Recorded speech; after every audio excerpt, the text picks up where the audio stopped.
Good afternoon friends. आज हम लोग डिस्कस करेंगे वर्ल्ड डिफरेंसिंग ऑफ सॉइल क्लासिफिकेशन कि विश्व में किस प्रकार से मृदा का वर्गीकरण किया जाता है।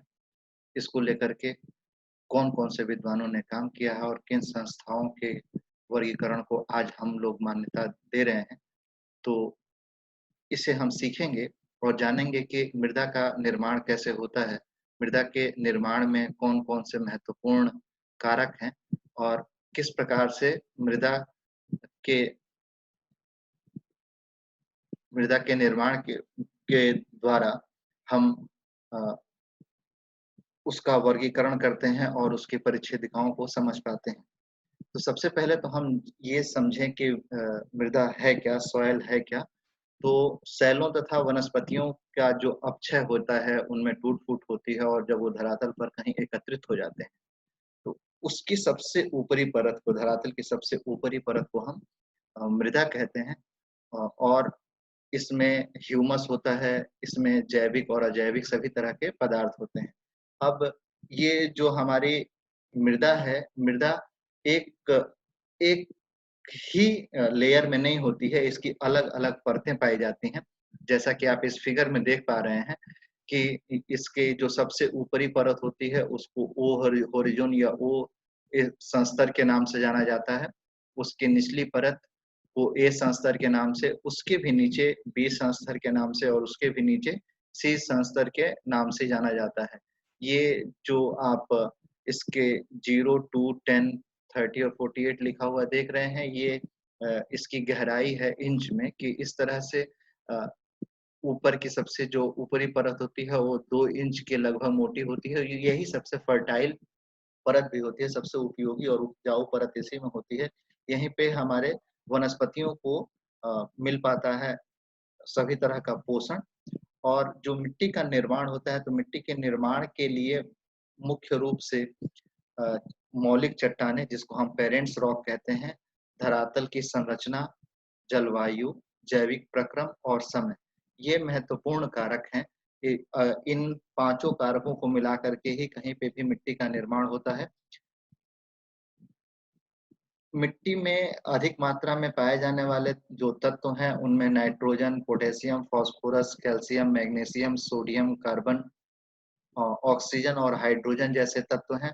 और इसके अलावा इन तत्वों के अलावा कम मात्रा में लोहा, गंधक, सिलिका, क्लोरीन, मैंगनीज, जस्ता, निकिल, कोबाल्ट, मोलिब्डेनम, ताम्र, बोरन और सेलेनियम भी पाए जाते हैं। तो ये विभिन्न प्रकार के तत्व आप देख रहे हैं कि लगभग 21 से ज़्यादा तत्वों को हम लोगों ने आइडेंटिफ़ाई किया है। सिर्फ़ यही नहीं, इसके अलावा भी अन्य तत्व बड़ी छोटी-बड़ी मात्रा में मिट्टी में पाए जाते हैं। जो मिट्टी होती है, मृदा होती है, उसका जब हम लोग वर्गीकरण करते हैं, तो वर्गीकरण हम उसके गुण के आधार पे करते हैं, रंग के आधार पे कहते हैं और उसके कणों के आकार के आधार पे करते हैं। तो मुख्यतः जो मिट्टियाँ होती हैं, अगर हम कणों के आधार पे उनको आइडेंटिफ़ाई करना चाहें, उनकी पहचान करना चाहें, हम उनको 3 भागों में बाँट सकते हैं। एक चिकनी मिट्टी, एक बलुई मिट्टी और एक अ, दोमट मिट्टी। तो इन तीनों को लेकर के ही अ, या गाद युक्त मिट्टी और दोमट मिट्टी, इन 4 प्रकार में हम इसको बाँट सकते हैं। तो 4 प्रकार में जब हम इसका वर्गीकरण करते हैं, तो यहाँ पे जो फिगर आपको यहाँ पे दिखाई दे रहा है, तो इस फिगर में आप जो इधर की तरफ वैल्यूज़ लिखी हुई हैं, ये प्रतिशत को शो कर रही हैं। 10, 20, 30, 40, 50, यानी कि अगर क्ले की मात्रा क्रमशः इधर की तरफ आप जाते जाएँगे तो बढ़ती जाएगी इस डायग्राम में। ऐसे ही सिल्ट की मात्रा जब ऊपर से आप नीचे की तरफ आएँगे तो बढ़ती जाएगी और बालू की मात्रा जब इधर से बाएँ ओर आप जाएँगे तो बढ़ती जाएगी। यानी कि अगर कोई आप इस कोने को चुन रहे हैं, तो यहाँ पर 100% सिल्ट गाद होने के कारण यहाँ की जो मिट्टी होगी वो गाद युक्त होगी। इसके बाद इसमें बालू की मात्रा भी मिलने लगी है, तो गाद युक्त या मृत्तिका दोमट मिट्टी। उसके बाद जहाँ पे 50-50 दोनों की मात्रा हो जाएगी, बालू भी 50 हो जाएगा और सिल्ट की मात्रा भी 50 हो जाएगी, तो वहाँ पे दोमट मिट्टी, फिर चिकनी दोमट मिट्टी। इसी तरह से जहाँ पे बालू की मात्रा बढ़ती जाएगी तो हम उसको बलुई मिट्टी कहेंगे, दोमट बलुई मिट्टी कहेंगे और जहाँ पे चिकनी मिट्टी होगी तो हम उसको चिकनी मिट्टी कहेंगे, चिकनी दोमट कहेंगे। इस तरह से उसके प्रतिशत के आधार पे यहाँ पे इस चित्र के द्वारा आप देख सकते हैं कि जिसमें जिसका जितना प्रतिशत रहेगा, जिस तत्व की या जिस प्रकार के मिट्टी के कणों की उसमें प्रधानता रहेगी, उसी प्रकार की मिट्टी के कणों को हम उसके नाम से उसको पुकारते हैं। तो मिट्टियों का जो रंग होता है, वो रंग भी विभिन्न प्रकार के धातु जो जिन हम तत्वों के बारे में अभी देख रहे थे कि मिट्टी में विभिन्न प्रकार के तत्व पाए जाते हैं, उन तत्वों के आधार पर ही मिट्टी के रंग का भी निर्धारण होता है और उन तत्वों की मात्रा निर्भर करती है जलवायु पर। अ, और मुख्य रूप से जो तत्व हैं वो लोहे के कारण उनका रंग बदलता रहता है। अगर लोहे की पर्याप्त मात्रा है उसमें है तो वो लाल रंग के दिखाई देंगे, अगर उनकी लीचिंग हो गई है यानी वो बह गए हैं तो पीले रंग के दिखाई देने लगेंगे, अगर उनका ऑक्सीकरण हो गया है तो वो संतरे कलर के या रेडिश उनका कलर हो जाएगा ऑक्सीकरण होने के बाद। अगर उनमें काला रंग दिखाई दे रहा है तो वो मुख्यतः ह्यूमस के कारण होगा। तो ये रंग के आधार पे जब हम मिट्टियों का वर्गीकरण करते हैं, खासकर भारत में ये वर्गीकरण बड़ा लोकप्रिय है छात्रों के बीच में कि काली मिट्टी, पीली मिट्टी, लाल मिट्टी। इस तरह से हम मिट्टियों को रंगों के आधार पे भी जानते हैं। तो जब रंगों के आधार पे करते हैं तो उसमें उस तत्व की मात्रा ही रंगों का निर्धारण करती है। मिट्टी के वर्गीकरण का सबसे पहला प्रयास किया था रूसी वैज्ञानिक वेस्ली दुकुचेव महोदय ने। उन्होंने रूस के साइबेरिया और अन्य हिस्सों में विस्तृत तौर पे अध्ययन किया था और 1883-84 में यानी कि 19वीं सदी में ही सबसे पहले इन्होंने अ, मिट्टी के वर्गीकरण को समझाने का प्रयत्न किया था। मिट्टी के वर्गीकरण को समझाने में इन्होंने उसके मुख्यतः 3 हिस्से किए। एक कटिबंधीय मिट्टियाँ जिसको हम इंग्लिश में ज़ोनल कहते हैं, दूसरा अकटिबंधीय मिट्टियाँ जिसको हम ट्रांजिशनल मिट्टी कहते हैं या ज़ोनल मिट्टियाँ कहते हैं और दूसरा एबनॉर्मल मिट्टियाँ जो कहीं पे भी आकस्मिक रूप से पाई जाती हैं। इन 3 वर्गों में उन्होंने 3 उसके मुख्य वर्ग माने और इन 3 वर्गों में अ, ध्रुवीय क्षेत्रों में पाई जाने वाली मिट्टी को उन्होंने बोरियल मिट्टी कहा। उससे ध्रुवीय अक्षांशों से नीचे पाई जाने वाली मिट्टी जहाँ पे टैगा प्रकार के वन पाए जाते हैं, नुकीले पत्तियों वाले वैसे वनों को उन्होंने टैगा प्रकार की मिट्टियाँ कहा। फिर वन स्टेपीज वनों के क्षेत्र को उन्होंने स्टेपी वन मिट्टी का नाम दिया क्योंकि साइबेरिया के क्षेत्र में वनों का प्रसार जो घास के मैदान पाए जाते हैं, उनको स्टेपीज के नाम से जानते हैं हम रूस में। तो उन्होंने इसको वन स्टेपीज कहा। फिर स्टेपीज तुल मिट्टियाँ, फिर मरुस्थलीय स्टेपी मिट्टियाँ यहाँ पे सूखे तरह की मिट्टियाँ पाई जाती हैं और अ, वायु या मरुस्थलीय मिट्टियाँ और उपाद्र मिट्टियाँ ये इन्होंने उसके क्लास 1 में जो नॉर्मल या कटिबंधीय मिट्टियाँ बताई थी, उसके इन्होंने वर्गीकरण किए। इनकी विशेषताओं को भी हम देख सकते हैं कि जो टुंड्रा मिट्टियाँ जो है ये बोरियल क्षेत्रों में पाई जाती हैं, ध्रुवों के नज़दीक। यहाँ की विशेषता ये है कि यहाँ पे वनस्पतियाँ बहुत कम होती हैं, जब वनस्पतियाँ बहुत कम रहेंगी तो उनमें ह्यूमस की मात्रा कम रहेगी। वहाँ पे प्रेसिपिटेशन यानी वर्षा बहुत कम होती है और वो वर्ष पर्यंत बर्फ से ढके रहते हैं। जो टैगा है वहाँ पे पॉडज़ोल मिट्टियाँ पाई जाती हैं। पॉड यानी मिट्टी और जॉल यानी कि उससे जुड़ा हुआ जल के कारण जल से के प्रभाव से का उसपे स्पष्ट रूप से दृश्य देखा जा सकता है और यहाँ पे नुकीले वनों वाली कोनिफरस मिट्टियाँ मिलती हैं।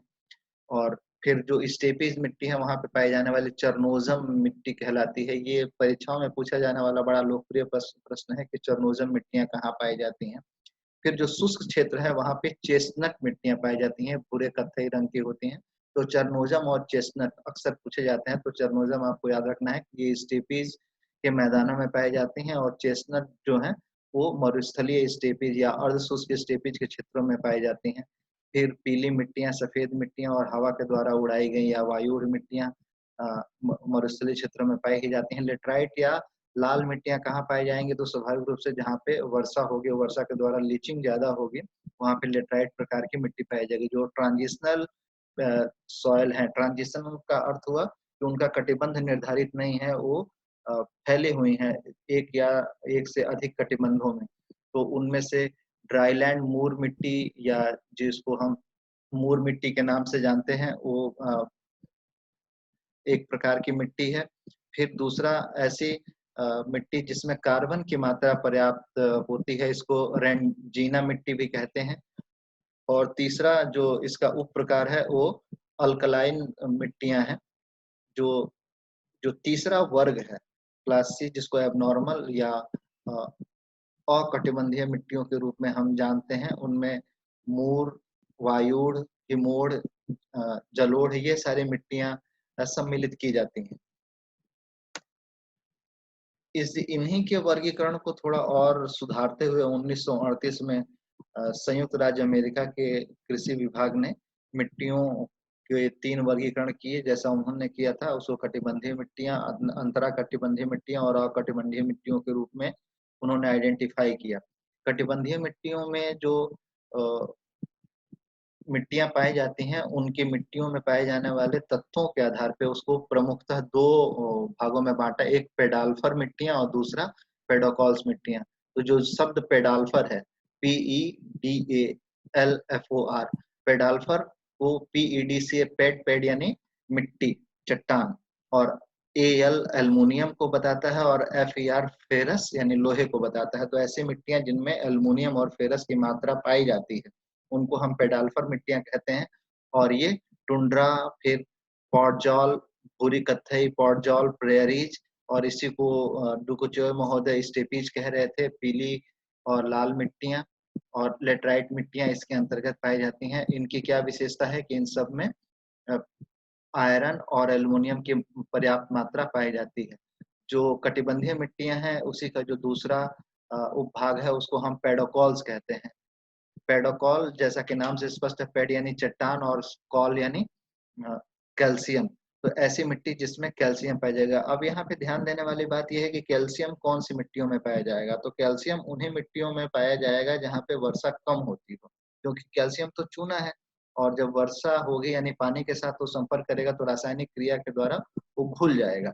तो उसको हम पेडोकॉल्स कहेंगे, पेडोकॉल मिट्टियां कहते हैं जहाँ पे चूना पाया जाता है। तो पेडोकॉल मिट्टियां में चरनोजम, चेस्टनट और सिरोजम, सिरोजम मरुस्थलीय मिट्टियों को कहते हैं।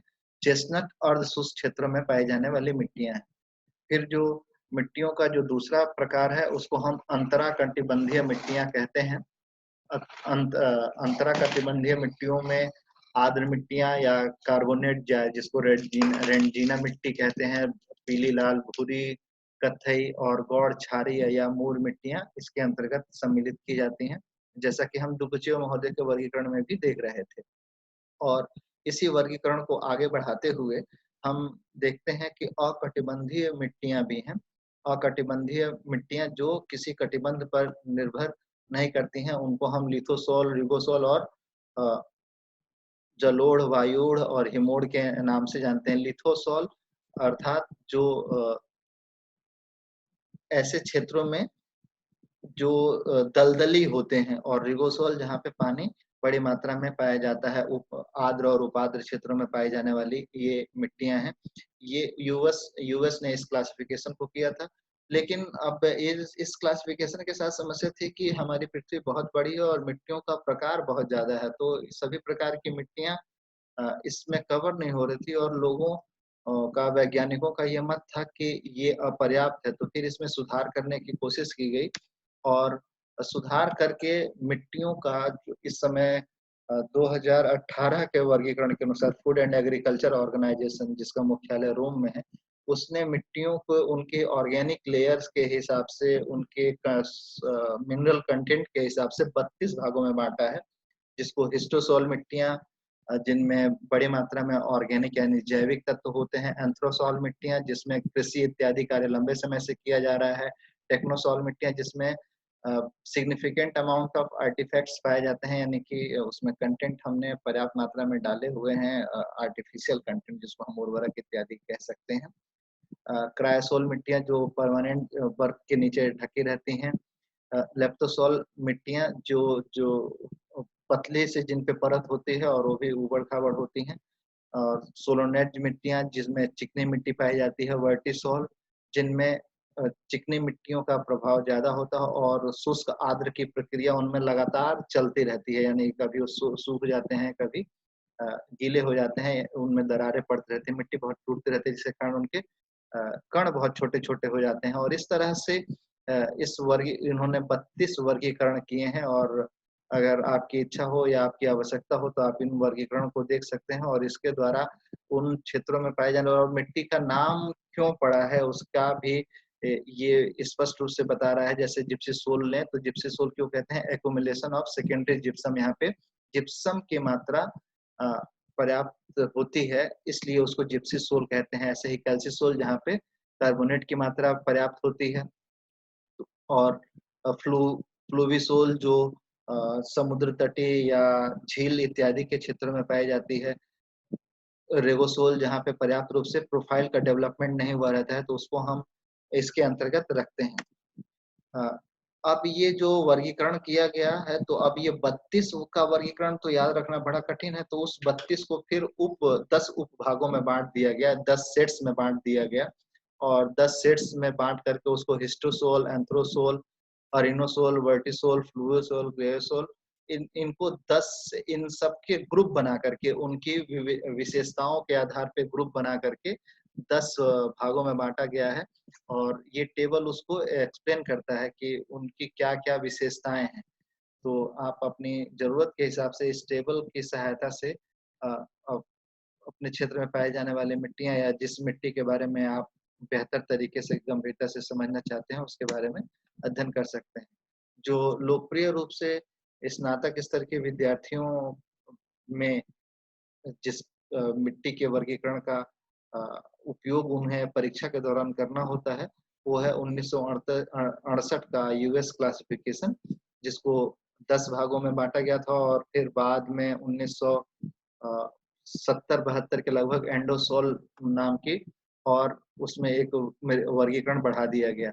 ये ऑक्सीसोल क्या है? तो जिस मिट्टी का ऑक्सीकरण हो जाता है, ऑक्सीकरण का अर्थात हुआ कि उसमें जो लोहे के तत्व होते हैं, वो रिएक्शन करके लाल हो जाते हैं और ऐसी मिट्टी जो लाल रंग की पाई जाती है और हम जानते हैं कि लाल रंग की मिट्टी का बहुत ज़्यादा विस्तार है और इस लाल रंग की मिट्टी को आप देखेंगे तो ये पूरा यहाँ अमेज़न बेसिन का क्षेत्र, इधर अर्जेंटीना का क्षेत्र, यहाँ पे भूमध्य रेखीय क्षेत्र, ये सब इसी के अंतर्गत आते हैं। तो बड़े पैमाने पर इस मिट्टी का विस्तार हुआ है। एरिडोसोल मिट्टियाँ जैसा कि नाम से स्पष्ट है, एरिडोसोल यानी कि एरिड यानी होता है शुष्क, सूखा हुआ।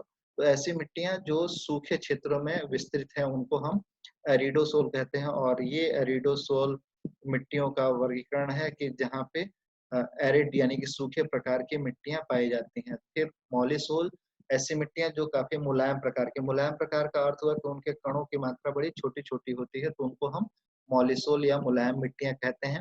फिर अगला है एल्फिसोल।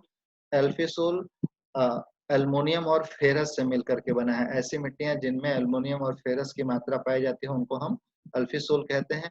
अल्टीसोल अल्टीसोल में भी एल्युमीनियम और फेरस होता है, लेकिन इनका निक्षालन हो गया रहता है, यानी कि बड़े पैमाने पे इनके ऊपर की जो परत होती है या अन्य कंटेंट होते हैं, वो घुल करके मिट्टी के पानी के कारण या वायु के कारण बह गए होते हैं और सिर्फ एल्युमीनियम और फेरस ही अंत में बचा रहता है।